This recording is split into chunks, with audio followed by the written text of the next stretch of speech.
हमारा next vital sign है respiration, ठीक है। अब हम डिस्कस करेंगे क्या, रेस्पिरेशन। तो रेस्पिरेशन क्या होता है, जो रेस्पिरेशन होता है वो एक प्रोसेस होती है जिसमें हम breathe in and breathe out करते हैं, ठीक है। इट इज़ अ प्रोसेस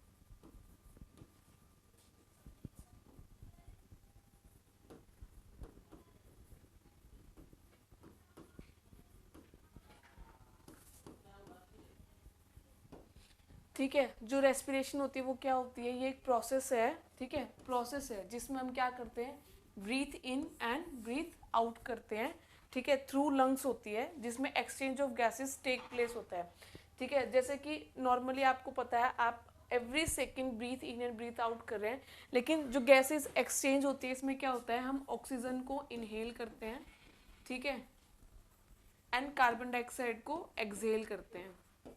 इस प्रोसेस के थ्रू जब हम ब्रीथ इन करते हैं तो हम इन्वायरमेंट से ऑक्सीजन इनहेल कर रहे हैं। वैसे ऑक्सीजन के साथ साथ और भी कंपोनेंट्स हैं जो आते हैं। नाइट्रोजन आपको पता है 78%, उसमें जो ऑक्सीजन का कंपोनेंट होता है वो 20.8% होता है, ठीक है। और कार्बन डाइऑक्साइड जब हम एक्सहेल करते हैं तो उसमें ऑक्सीजन भी आपकी एक्सहेल होती है 16%, ठीक है। और जब कार्बन डाइऑक्साइड एक्सहेल करते हैं तो वो काइंड ऑफ 40% होती है। तो ये कुछ इनहेल एंड एक्सहेल करते हैं हम, तब ये चीज़ें होती हैं। आगे हम डिस्कस करेंगे थोड़ा सा और डिटेल में इन सब चीज़ों के बारे में, ठीक है। तो आप सबको पता है कि जो ऑक्सीजन है वो हमारे लिए बहुत ज़्यादा इम्पोर्टेंट है, ठीक है, विदाउट विच हम सर्वाइव नहीं कर सकते, ठीक है। अब बात करते हैं रेस्पिरेशन के बारे में, कि जो रेस्पिरेशन होती है वो तो हमने जान लिया कि ये एक प्रोसेस है जिसमें breathe in and breathe out करते हैं, लेकिन जो रेस्पिरेशन होती है 2 टाइप्स की होती है, ठीक है। फर्स्ट होती है एक्सटर्नल,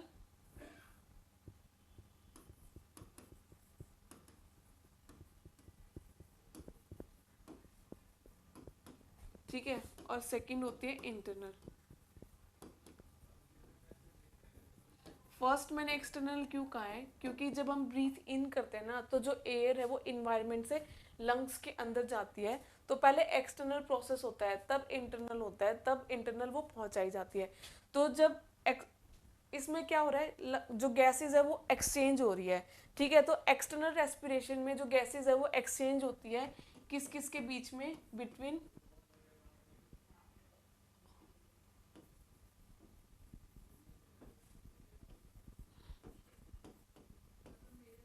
यहाँ पे जो लंग्स है वो एल्वियोलाई है, ठीक है। लंग्स और ब्लड के बीच में जो लंग टिश्यू है, मतलब जो बेसिक यूनिट है लंग्स की, वो क्या होती है, एल्वियोलाई होती है। एल्वियोलाई और ब्लड के बीच में गैस एक्सचेंजेस हो रही हैं, ऑक्सीजन ली जा रही है और वेस्ट प्रोडक्ट जो कार्बन डाइऑक्साइड है वो वापस रिटर्न किया जा रहा है, और थ्रू एक्सपायरेशन, ठीक है। तो इन थ्रू एक्सपायरेशन जो कार्बन डाइऑक्साइड है वो बाहर एक्सहेल की जा रही है। तो इन एक्सटर्नल रेस्पिरेशन में क्या कर रहे हैं, लंग्स और ब्लड के बीच में गैस एक्सचेंज हो रही है, ठीक है। फिर आता है इंटरनल रेस्पिरेशन। अब ब्लड के पास आ चुकी है ऑक्सीजन, ठीक है। अब ब्लड का काम क्या है, ब्लड का काम होता है एवरी सेल टिश्यू तक रीच करना, बॉडी का जितने भी एवरी ईच सेल तक रीच करना और वहां तक उसको ऑक्सीजन प्रोवाइड करना, ठीक है, ताकि जो वो अपना फॉर्मेशन है आगे एटीपी का वो कंटिन्यू रख सके और जो उसको वर्क करना है बॉडी का वो वर्क कर सके, ठीक है। तो ये एक्सचेंज किसके बीच में होगा, गैस का, ब्लड एंड टिश्यू या फिर सेल, ठीक है। सेल से मिलके टिश्यू बने होते हैं, ठीक है। तो इंटरनल रेस्पिरेशन किसे कहेंगे, बिटवीन ब्लड एंड सेल के बीच में। हमने नॉर्मल इनहेल किया, इनहेल करने के बाद गैस एक्सचेंज हुई किस किस के बीच में, पहले लंग्स के एंड तक जाएगी, उसकी बेसिक यूनिट तक, एल्वोलाई तक, तो वहां से स्टार्ट होगा एक्सटर्नल रेस्पिरेशन, ठीक है। लंग्स और ब्लड के बीच में, ब्लड तक पहुंचा दी गई जो गोल था एक्सटर्नल रेस्पिरेशन का। अब आती है बारी इंटरनल रेस्पिरेशन की। इंटरनल रेस्पिरेशन क्या करेगा, ब्लड को लेके जाएगा एवरी सेल तक, ठीक पहुंच जाएगा, वहां पर पहुंचने के बाद गैस एक्सचेंजेस हो जाएंगी ब्लड से, जो उसका गोल है वो अचीव हो जाएगा कब, जब वो सेल और टिश्यू में पहुंच जाएगी। ठीक है, इसके अलावा जो मैंने बोला रेस्पिरेशन एक प्रोसेस है, इसमें दो प्रोसेस होते हैं, इंस्पिरेशन एंड एक्सपायरेशन। जब आप इनहेल करते हो तो ये इंस्पिरेशन है, ठीक है, अब आप एक्सहेल कर रहे हो तो ये एक्सपायरेशन है। ठीक है, इंस्पिरेशन में ब्रीथ इन करते हैं एंड एक्सपायरेशन में ब्रीथ आउट करते हैं। ठीक है, तो ये दो टर्म है जो कंटिन्यूस यूज होती है रिगार्डिंग रेस्पिरेशन। ठीक है, अब बात आती है हमारी नेक्स्ट। अब रेस्पिरेशन में मतलब कि जो नॉर्मल रेस्पिरेशन रेट होते हैं वो एक बार देख लेते हैं हम कि नॉर्मल रेस्पिरेशन कितना होता है।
जैसे कि आपको स्क्रीन पे दिख रहा है कि मतलब कि एक नॉर्मल रेंज होती है ये, ठीक है, और हम रेस्पिरेशन को कैसे डिनोट करते हैं, ब्रीथ पर मिनट।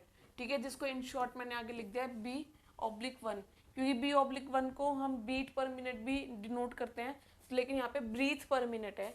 तो जो एक न्यूबॉर्न होता है, ठीक है, उसकी जो ऑन एन एवरेज होती है वो 35 लेते हैं, 40 भी हो सकता है, इन बिटवीन 30 to 60 लाई करता है। इन्फेंट की ऑन एन एवरेज 30, 20 to 40 तक लाई करता है रेस्पिरेशन रेट।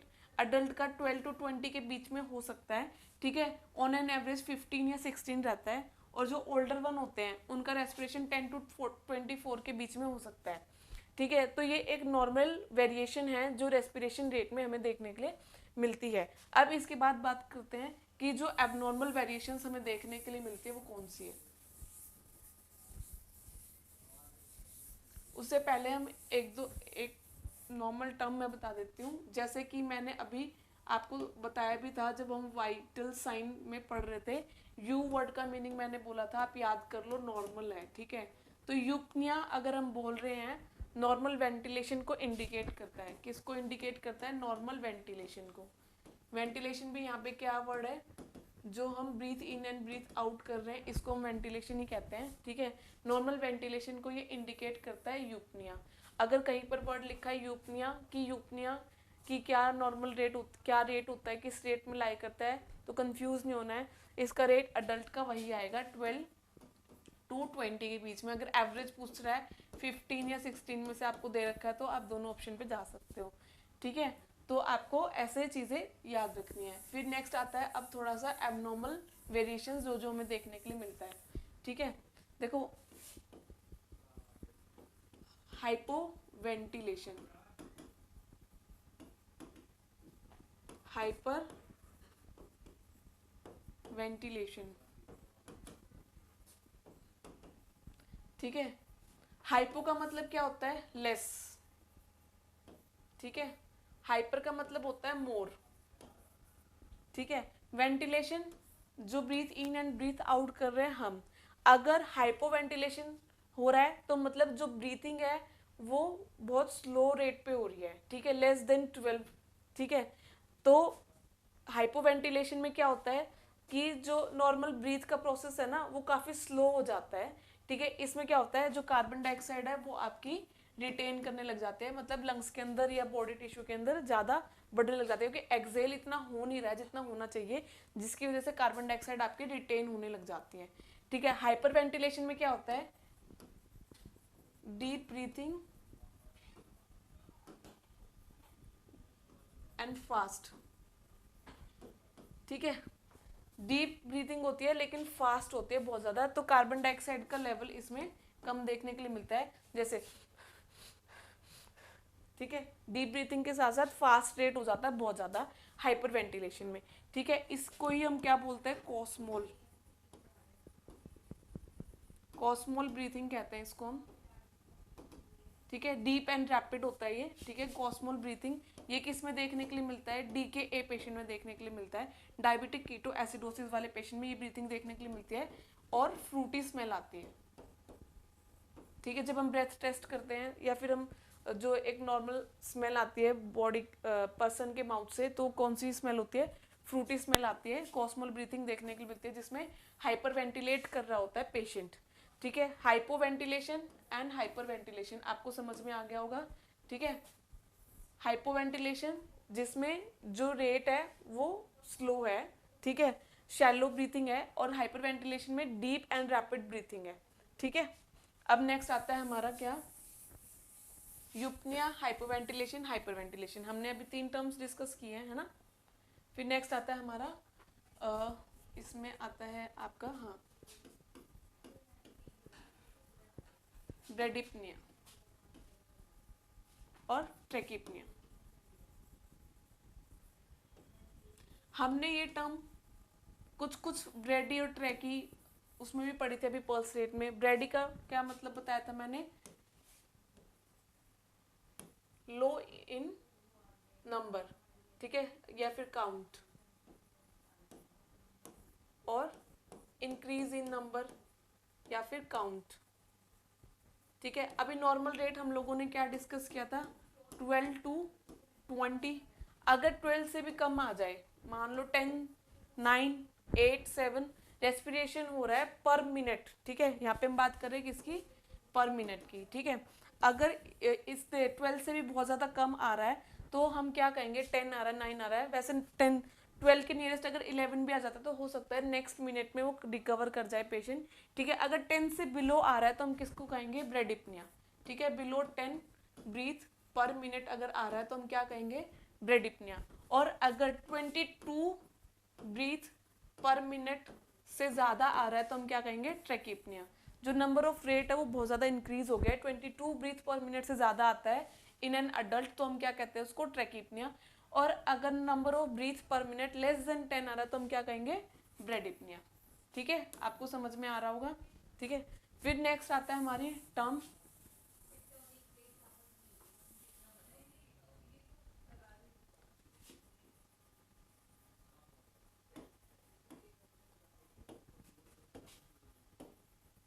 चाइन स्ट्रोक रेस्पिरेशन, ठीक है, या फिर बायोट्स रेस्पिरेशन, ठीक है। इससे पहले मैं आपको एक छोटी सी टर्म एक एक्सप्लेन कर देती हूँ, एपनिया। एपनिया होता है cessation of breathing. Cessation of breathing क्या होता है कि जो ब्रीथिंग होती है वो रुक जाती है, मतलब हो ही नहीं रही होती है, ठीक है। 2 फेज में होती है, टेम्परेरी एंड परमानेंट। जो टेम्परेरी होते हैं 20 to 30 सेकेंड के लिए होता है, जो परमानेंट होता है मोर 1 मिनट तक ऑलमोस्ट कंटिन्यू रहती है, ठीक है। तो एपनिया क्या होता है, सीजेशन, ए मतलब अब्सेंट, निया, ठीक है। जो ब्रीथिंग पैटर्न है वो सीजेशन हो गया, मतलब स्टॉप हो गया है, ठीक है। तो ये भी आपको समझ में आया होगा यहाँ पे एपनिया। तो अब हम बात करेंगे चाइन स्ट्रोक रेस्पिरेशन एंड बायोट्स रेस्पिरेशन की। जो चाइन स्ट्रोक रेस्पिरेशन होता है ना, इसमें रिदम होता है बिटवीन रेस्पिरेशन एंड एपनिया के बीच में, ठीक है। जो रेस्पिरेशन होता है, जो वेंटिलेशन होता है वो 40 सेकेंड से ज़्यादा होता है, ठीक है। देन फॉलो करता है एक शॉर्ट पीरियड एपनिया का, टेम्परेरी एपनिया का, ठीक है। लेकिन जो रेस्पिरेशन होती है शैलो होती है। क्या होती है, रेस्पिरेशन शैलो होती है। बायोट्स रेस्पिरेशन में क्या होता है, ये इरेगुलर होता है, इरेगुलर होता है। 2 ब्रीथ के बाद साइकिल होती है, इरेगुलर साइकिल ऑफ एपनिया, ठीक है। तो उसमें क्या होता है, इसमें रिदम होता है मतलब रेस्पिरेशन करेगा पेशेंट 40 सेकेंड के लिए ऑलमोस्ट, फिर 15-20 सेकेंड का 25 सेकेंड का एपनिया आएगा, ठीक है, फिर रेस्पिरेशन करेगा, फिर एपनिया आएगा, ठीक है। तो इसमें एक रिदम साइकिल देखने के लिए मिलेगी आपको, respiration apnoea, respiration apnoea, then respiration, ठीक है। ये साइकिल आपको देखने के लिए मिलेगी किसमें, चाइन स्ट्रोक में। लेकिन बायोट रेस्पिरेशन में क्या होता है, बायोट रेस्पिरेशन में होता है कि respiration, respiration, then apnoea, then respiration हो सकता है और फिर कंटिन्यूस एपनिया, एपनिया, एपनिया और रेस्पिरेशन। तो मतलब कोई साइकिल नहीं होती इसके बीच में, 2 से 3 ब्रीथ, उसके बाद इरेगुलर फेज आता है एपनिया का, ठीक है। तो ये बायोट रेस्पिरेशन में, इसमें मतलब कि स्ट्रोक हो जाता है, ब्रेन स्ट्रोक, या फिर ब्रेन डैमेज हो गया है, या मतलब कि कोई एक्सीडेंट हो गया, रोड साइड एक्सीडेंट, तो उन सब केसेस में ब्रेन डैमेजेस में ज़्यादा देखने के लिए मिलते हैं ये रेस्पिरेशन, ठीक है।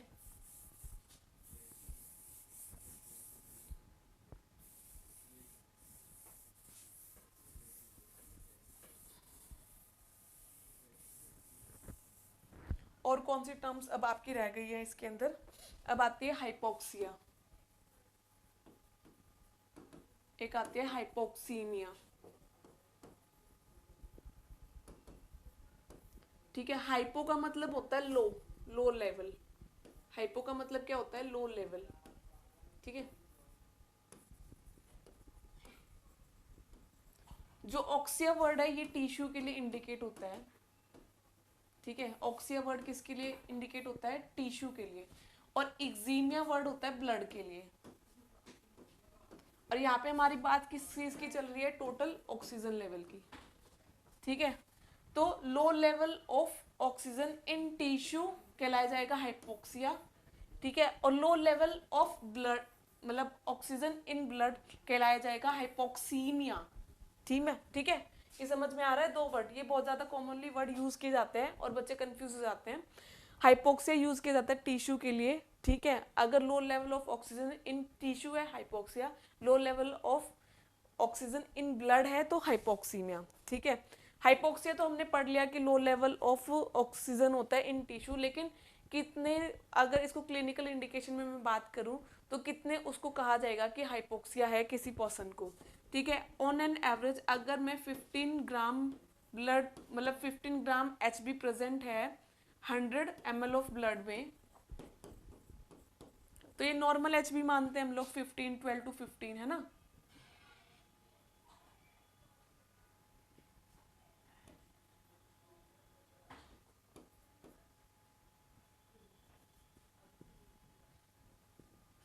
फिफ्टीन ग्राम अगर पर 100 ml ऑफ ब्लड है तो ये नॉर्मल HB है, ठीक है। अगर इसमें से 15 ग्राम में से अगर 5 ग्राम ब्लड, 5 ग्राम HB अगर ऑक्सीजन के साथ कनेक्ट नहीं कर पाता है तो उसे हम क्या कहेंगे,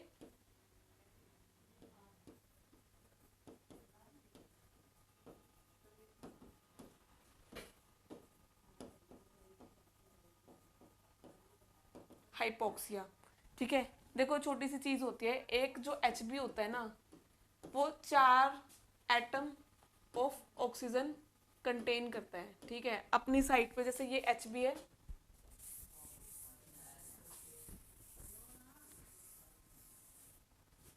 लाइक ये HB है, ये 4 ऑक्सीजन के मॉलिक्यूल को मतलब एटम को अपने साथ बाइंड करता है, ठीक है। तो नॉर्मली 100 ml ब्लड में 12 से 15 ग्राम का ब्लड प्रेजेंट होता है एक हेल्दी पर्सन में। अगर मैं 15 एग्जाम्पल के तौर पे ले लेती हूँ तो 15 में से अगर 5 ग्राम ब्लड ऑक्सीजन के साथ बाइंड ना कर पाए तो इसका मतलब लो लेवल ऑफ ऑक्सीजन है बॉडी के अंदर, तो उसको हम क्या कहेंगे, हाइपोक्सिया, ठीक है। क्या कहेंगे हम उसको, हाइपोक्सिया, ठीक है। ये समझ में आया होगा आपको,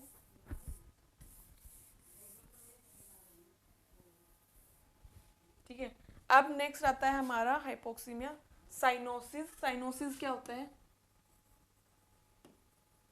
जो ये कंडीशन है ना हाइपोक्सिया और हाइपोक्सीमिया, इनकी वजह से लो लेवल है ऑक्सीजन का ब्लड में और टिश्यू में, तो इनकी वजह से जो स्किन में ब्लूइश कलर की डिस्कलरेशन देखने के लिए मिलती है। नॉर्मली हमारी स्किन कैसी होती है, ये येलो, पेल येलो या फिर मतलब ब्राइट पिंक ऐसी होती है, ठीक है। ब्लूइश कलर आपको कहीं देखने के लिए नहीं मिलता। अगर ब्लूइश डिस्कलरेशन ऑफ स्किन अगर देखने के लिए मिल रहा है तो क्या इंडिकेट करेगा? साइनोसिस। ठीक है, तो साइनोसिस किसे कहते हैं? Bluish discolouration of the skin. इसके अलावा और कौन सी टर्म है आपकी? एस्फैक्सिया।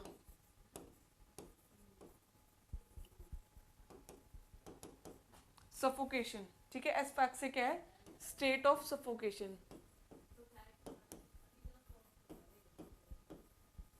ए स्टेट ऑफ सफोकेशन, जब ऑक्सीजन का अमाउंट इन्वायरमेंट में या हम कहीं पर है या जो उस पेशेंट है उसको कोई ऐसी प्रॉब्लम हो गई है, अस्थमा अटैक आ गया, तो उसको सफोकेशन फील होने लग जाता है जब ऑक्सीजन वो इनहेल नहीं कर पा रहा है किसी भी रीजन की वजह से। ठीक है, ये आपके एबनॉर्मल रेस्पिरेशंस में आते हैं। ठीक है, चीज़ें, ये टर्म्स कुछ बहुत ये इंपॉर्टेंट टर्म्स हैं। ठीक है, अब बात करते हैं हम इसमें कुछ नॉर्मल साउंड्स की। ठीक है, पहले नॉर्मल साउंड देखते हैं, फिर उसके बाद देखेंगे एक दो एब्नॉर्मल साउंड्स। ठीक है, जो रेस्पिरेशन है वो हम ऑस्कल्टेशन मेथड से सुनते हैं normal sound with the help of stethoscope. ठीक है, फर्स्ट चीज़ ये है हमारी। और हाँ, मैं रेस्पिरेटरी सेंटर कहाँ पर प्रेजेंट होते हैं? ब्रेन में मेडुला ऑब्लिगेंटा इसका मेन सेंटर है। मेडुला ऑब्लिगेंटा इसका मेन सेंटर है रेस्पिरेटरी का जो ऑपरेट करता है। ठीक है, और पोन्स इसका असेसरी सेंटर है।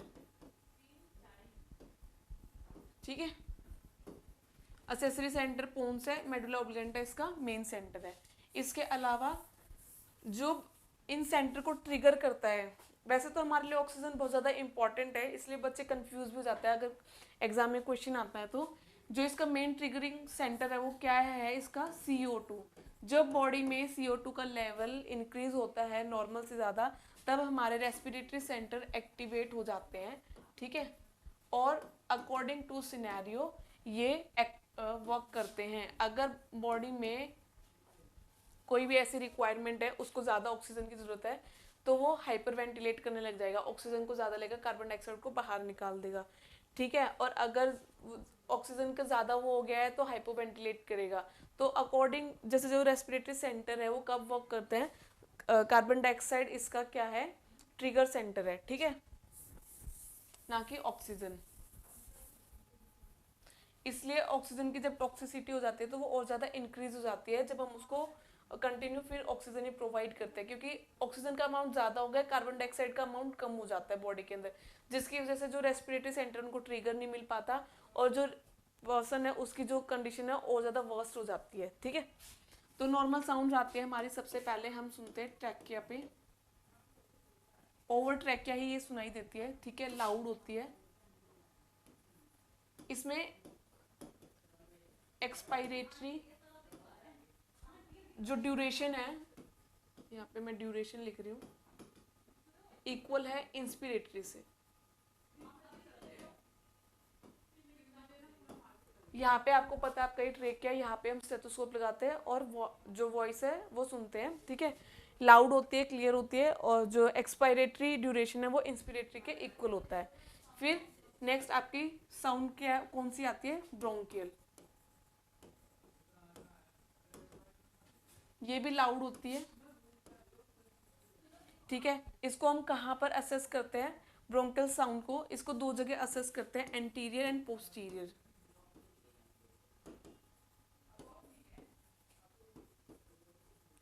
एंटीरियर किसे कहते हैं? जो आगे का फ्रंट पार्ट है किसी भी चीज का, अगर हैंड है इसका एंटीरियर ये, पोस्टीरियर पार्ट ये होगा। तो चेस्ट का एंटीरियर पार्ट ये, पोस्टीरियर बैक हमारा। ठीक है, A4 आगे, B4 पीछे, ऐसे करके याद कर सकते हो। एंटीरियर पार्ट में first and second intercostal space पे हम सुनते हैं इसको, और पोस्टीरियर में बिटवीन द स्कैपुला। ठीक है, ये ब्रोंकियल साउंड सुनाई दी जाती है इसमें। और इसमें जो एक्सपायरेटरी ड्यूरेशन होता है वो इंस्पिरेटरी से थोड़ा ज़्यादा है। E4 एक्सपायरेटरी और I4 इंस्पिरेटरी। जो एक्सपायरेटरी है वो ज़्यादा होता है ड्यूरेशन, मतलब बहुत ज़्यादा नहीं, थोड़ा सा कंपैरेटिव इंस्पिरेटरी से थोड़ा ज़्यादा होता है ब्रोंकियल में। ठीक है, नेक्स्ट आती है हमारी ब्रोंकोवेस्कुलर साउंड।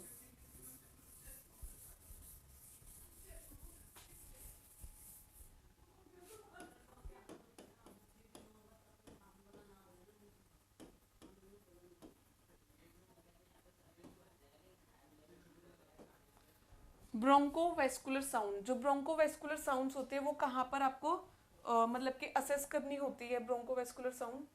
सॉरी मैंने आपको थोड़ा सा गलत बता दिया, एक सेकेंड। जो मैंने आपको ब्रोंकल साउंड बताया है मैं आपको थोड़ा दोबारा एक्सप्लेन कर देती हूँ।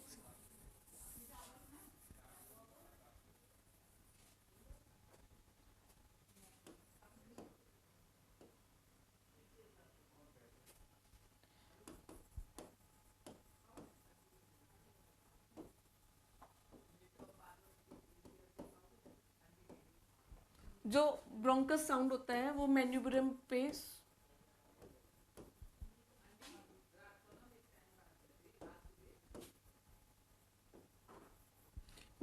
पे हम इसको असेस करते हैं। ब्रोंकस साउंड का क्लियर होता है, लाउड होता है, ठीक है। एंड इसमें बाकी सब चीज़ें सेम है। एक्सपायरेटरी का जो ड्यूरेशन होता है ज़्यादा होता है इंस्पिरेटरी से, ठीक है। लेकिन जो ब्रोंकस साउंड है उसको असेस किया जाता है मैन्यूब्रम पे, ठीक है। मैन्यूब्रम पे इसको असेस किया जाता है। अब आता है थर्ड हमारा ब्रोंकोवेस्कुलर साउंड, ठीक है। कौन सा sound? ब्रोंकोवेस्कुलर sound.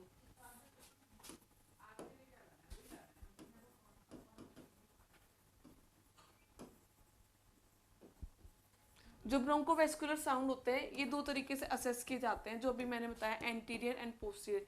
Anterior first and second intercostal space पे असेस किया जाता है, ठीक है। और जो पोस्टीरियर होता है बिटवीन द स्कैपुला,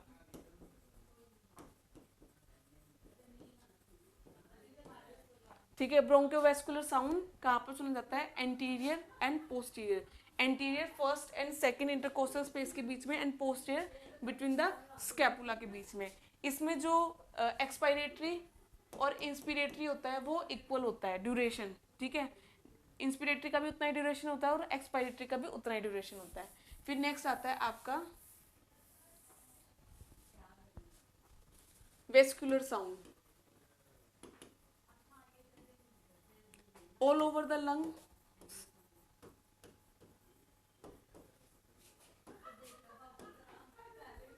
ये आपको सुनाई देती है, ठीक है। जो ये वाली साउंड होती है ये थोड़ी सी लो पिच साउंड होती है एंड सॉफ्ट होती है।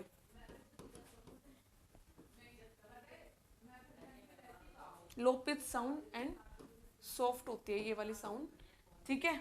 इसमें क्या होता है, जो एक्सपायरेटरी होता है उसका ड्यूरेशन थोड़ा कम होता है और इंस्पिरेटरी का ज़्यादा होता है, ठीक है। फोर्थ साउंड हमने सुनी ट्रैकिया, ट्रैकियल साउंड जो ओवर द ट्रैक के सुनाई देती है। ब्रोंकियल साउंड, जो ब्रोंकस साउंड होती है वो कहाँ पर? मैन्यूब्रम पे सुनते हैं, ठीक है। फिर आते हैं ब्रोंकियल वेस्कुलर साउंड। जो ब्रोंकियल वेस्कुलर साउंड होती है एंटीरियर आगे हम फर्स्ट एंड सेकंड इंटरकोस्टल पे सुनते हैं, and posterior between the scapula. फिर फोर्थ साउंड होती है हमारी vesicular sound. Vesicular sound all over the lungs सुनते हैं हम लोग, ठीक है। एंड ये थोड़ी सी soft and low pitch sound होती है। इसमें एक्सपायरेटरी की ड्यूरेशन कंपैरेटिव थोड़ी कम होती है और इंस्पिरेटरी की ज़्यादा होती है, ठीक है। तो ये हमारी है नॉर्मल साउंड। अब आते हैं हमारी बारी किसकी? Abnormal sounds.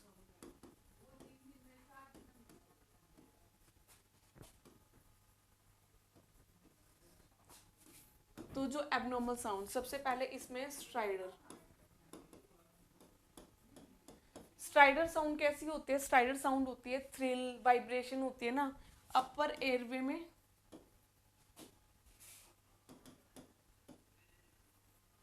कोई ऑब्स्ट्रक्शन है, अपर एयरवे में कोई प्रॉब्लम है, तब हमें देखने के लिए मिलती है। इसमें कैसी साउंड देखने के लिए मिलती है? श्रिल वाइब्रेशन, ठीक है। हार्श साउंड्स देखने के लिए मिलता है इसमें, ठीक है। इसका एग्जाम्पल क्या है? लैरिंजाइटिस। क्या है इसका एग्जाम्पल? लैरिंजाइटिस, ठीक है। नेक्स्ट साउंड आती है हमारी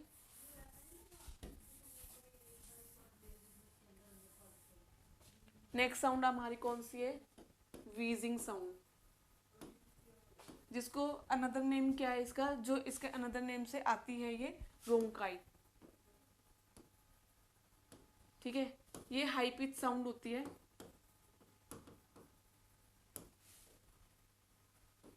कंटिन्यूस होती है,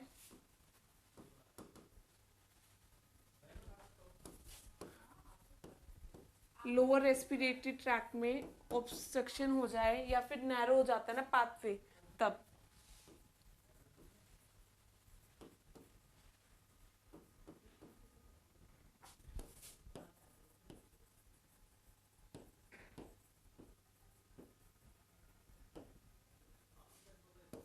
देखो वीजिंग क्या होता है, वीजिंग में जो विसल साउंड आती है, विसल कब आती है, जब कोई चीज नैरो हो, ठीक है। तो इसमें भी जो विसल साउंड है वो कब आपको मतलब कि सुनाई देगी, जब जो उसका जो लोअर रेस्पिरेटरी ट्रैक है वो किसी वजह से ज्यादा वहां पे म्यूकस प्रेजेंट है या नैरो हो गया है, जैसे कि अस्थमा में सीओपीडी वाले पेशेंट में आपको देखने के लिए मिलता है, तब ये वाली जो साउंड्स है ये सुनाई देती है, ठीक है। अस्थमा या फिर सीओपीडी वाले पेशेंट्स होते हैं जिसमें भी नैरो हो जाए पाथवे, ठीक है, एयरवे हमारा, उसमें ये वाली साउंड सुनाई देती है। ये हाई पिच साउंड होती है, क्या होती है, ये हाई पिच साउंड होती है ये वाली, ठीक है। इसके अलावा इसमें और क्या चीज होती है, बस यही।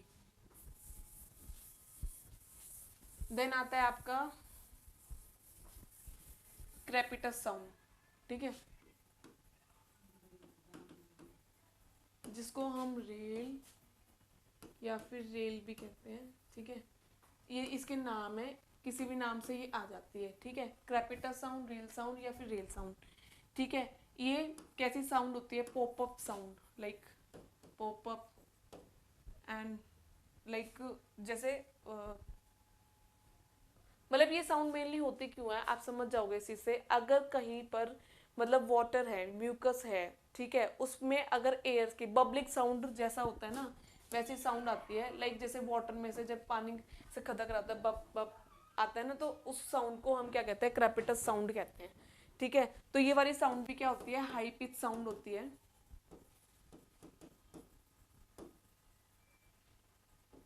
म्यूकस प्रेजेंट होने की वजह से वहां से जब एयर पास करती है तब इसलिए ये वाली साउंड सुनाई देती है, पॉप अप या बबलिंग साउंड या फिर रैटलिंग साउंड,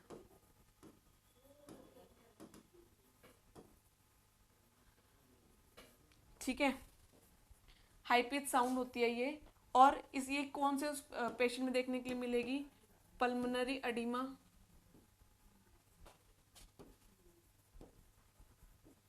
ब्रोंकाइटिस, एम्पाइमा, ठीक है, या फिर सिस्टिक फाइब्रोसिस। तो जो जिस जिस कंडीशन में जब म्यूकस प्रेजेंट होगा ना लो रेस्पिरेटरी ट्रैक्ट में, ये आवाज मतलब अफेक्ट करता है, तब ये साउंड जो है जनरेट होती है और ये साउंड हमें सुनाई देती है, पॉपअप, बबलिंग और रैटलिंग साउंड होती है। हाई पिच साउंड होती है, ये पल्मोनरी एडिमा में देखने के लिए मिलती है, ब्रोंकाइटिस में देखने में। एक चीज और होती है कि अगर हम पेशेंट को पूछते हैं, कफ करने के लिए बोलते हैं, और कफ करने के बाद अगर क्रेपिटस साउंड कम हो जाए या क्लियर हो जाए तो इसका मतलब पेशेंट को ब्रोंकाइटिस है।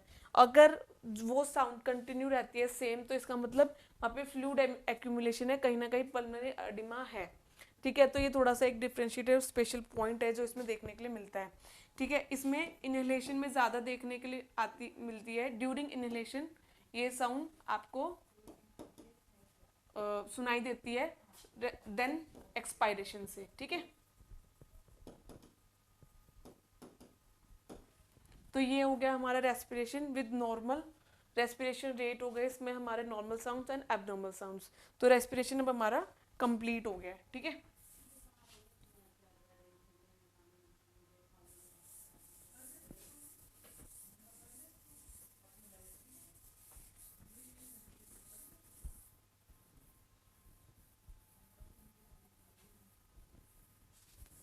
नेक्स्ट अब हम डिस्कस करेंगे ब्लड प्रेशर।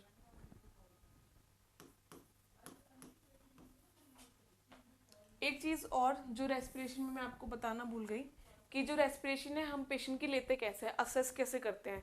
तो जो पेशेंट की रेस्पिरेशन होती है, जब वाइटल्स हम नॉर्मली पेशेंट के एक साथ ही असेस करते हैं, टेम्परेचर, पल्स, रेस्पिरेशन, और उसके बाद असेस करते हैं बीपी, ठीक है। तो जैसे कि जब हम पेशेंट को थर्मामीटर प्लेस करते हैं, ओरल लेना है या एक्सिलर लेना है या किसी भी साइड से लेना है, वो प्लेस करने के बाद हम फिर पेशेंट की पल्स असेस करते हैं। फिंगर टिप्स हम यूजुअली जो असेस करते हैं पल्स कौन सी करते हैं, रेडियल पल्स। जैसे कि मान लो रेडियल पल्स आपको असेस करना है, ठीक है, रेडियल पल्स असेस कर इस हैंड से हम करते हैं, ठीक है। तो इस वाले हैंड से मान लो मैं रेडियल पल्स असेस कर रही हूँ, तो रेडियल पल्स असेस करते वक्त इस वाले हैंड को हम ऐसे प्लेस कर देते हैं, ठीक है। तो फर्स्ट मिनट में हमें क्या करना होता है, पेशेंट की जो पल्स है वो असेस करनी होती है। नेक्स्ट मिनट में हम क्या करते हैं, हम पेशेंट की जो चेस्ट की मूवमेंट है कितनी बार राइज हुई एंड कितनी बार फॉल हुई वो काउंट करते हैं, वही हमारा ब्रीथिंग काउंट करते हैं, ठीक है, पेशेंट को एक्नॉलेज किए बिना। क्योंकि अगर पेशेंट को एक्नॉलेज करते हैं तो वो अपनी रेट को ना मतलब डाउन भी कर सकते हैं या बढ़ा भी सकते हैं, उनको एंजाइटी भी हो सकती है, क्योंकि हम हेल्थ केयर प्रोवाइडर्स होते हैं तो कुछ लोगों को तो ऐसे ही एंजाइटी हो जाती है हम लोगों को देख के, ठीक है। तो उसी टाइम पे हम चेक करते हैं, पहले हम पल्स रेट चेक करेंगे, फिर उसके बाद हम रेस्पिरेशन चेक करते हैं, ठीक है। अब आता है नेक्स्ट हमारा क्या, ब्लड प्रेशर,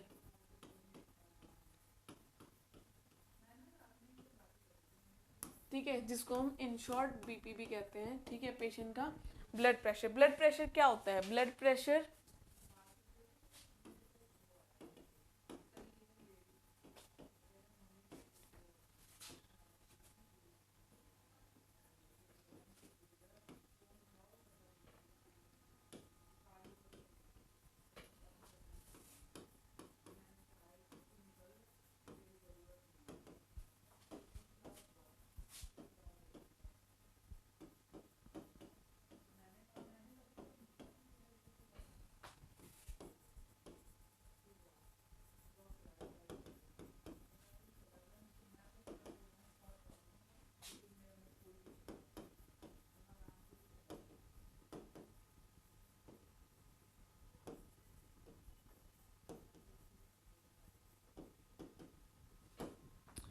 ठीक है।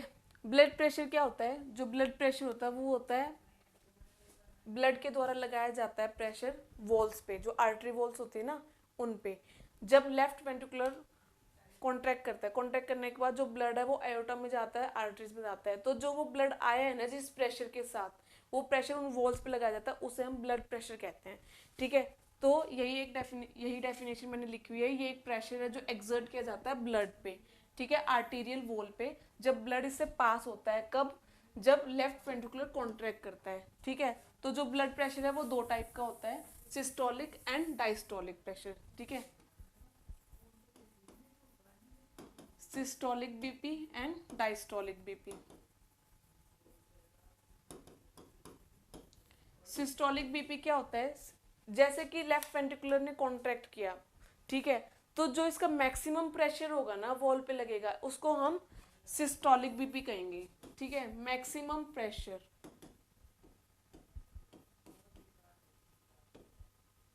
exerted by blood